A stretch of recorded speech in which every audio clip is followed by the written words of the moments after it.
નમસ્કાર મિત્રો, હું છું આચાર્ય ડૉક્ટર અજય પંડ્યા અને સત્યમ જ્યોતિષ કાર્યાલયની અંદર આપનું હાર્દિક સ્વાગત છે. મિત્રો, મેં અનેક વિડીયોની અંદર કહેલું છે કે હિન્દુ સંસ્કૃતિને લગતા કોઈ પણ પ્રશ્ન હોય તો આપ મને કરજો, અને આપ તરફથી મને ઘણા બધા પ્રશ્નો કરવામાં આવે છે. એ પ્રશ્નોમાંથી હું જે પ્રશ્ન સર્વ લોકોને લાગુ પડતા હોય એવા પ્રશ્નોનો જવાબ આપું છું, અને પછી અન્ય લોકોને પ્રશ્નોમાં પણ જવાબ આપું છું. પરંતુ આવા પ્રશ્ન જે સર્વ લોકોને લાગુ પડતા હોય એના પર હું વિડીયો પણ અવશ્ય બનાવું છું. તો ઘણા લોકોનો પ્રશ્ન છે કે ખરેખર શ્રાવણ માસની શું શરૂઆત ક્યારે થઈ રહી છે, આની અંદર કેવા કેવા યોગો બની રહ્યા છે, આ શ્રાવણ માસમાં અમારે કેવી પૂજા કરવી જોઈએ, શિવજીની કેવી રીતે પૂજા કરવાથી શું ફળ મળે છે, અમારે રુદ્રાક્ષ ધારણ કરી શકાય કે ન કરી શકાય, ઘણી બહેનોના પણ આવા પ્રશ્નો હતા. તો આ પ્રશ્ન શિવની પૂજા કઈ રીતે કરવી, શિવ કેટલા પ્રકારના શિવલિંગ છે, રુદ્રાક્ષ કોણ ધારણ કરી શકે, કઈ પ્રકારનો રુદ્રાક્ષ ધારણ કરવો જોઈએ, આનો વિડીયો તમે બનાવીને મૂકો. પરંતુ અહીંયા શ્રાવણ માસની શુભ શરૂઆત ક્યારે થઈ રહી છે, તો શ્રાવણ માસની શુભ શરૂઆત 5/8/2024 રોજ થઈ રહી છે, અને આ દિવસે સોમવાર છે.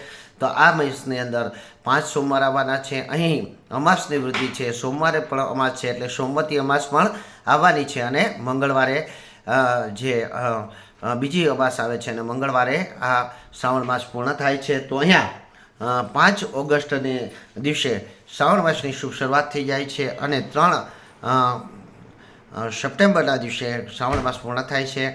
આથી કરી શ્રાવણ માસની અંદર ભગવાન ભોલેનાથની અસીમ કૃપા આપની ઉપર વરસતી રહે. મારા અનેક વિડીયો જે મેં શિવલિંગની પૂજા કઈ રીતે કરવી, રુદ્રાક્ષની પૂજા કઈ રીતે કરવી, બિલીપત્ર કઈ રીતે ચડાવવા, આ તમામ વિડીયો બનાવીને મેં મૂકેલા છે. એ દરેક વિડીયો જોજો, અને એમાં છે આપને યોગ્ય લાગે કે કેટલા પ્રકારની રિંગ શિવલિંગ છે. મેં 16 પ્રકારની શિવલિંગનું મહત્ત્વ આપને સમજાવ્યું છે.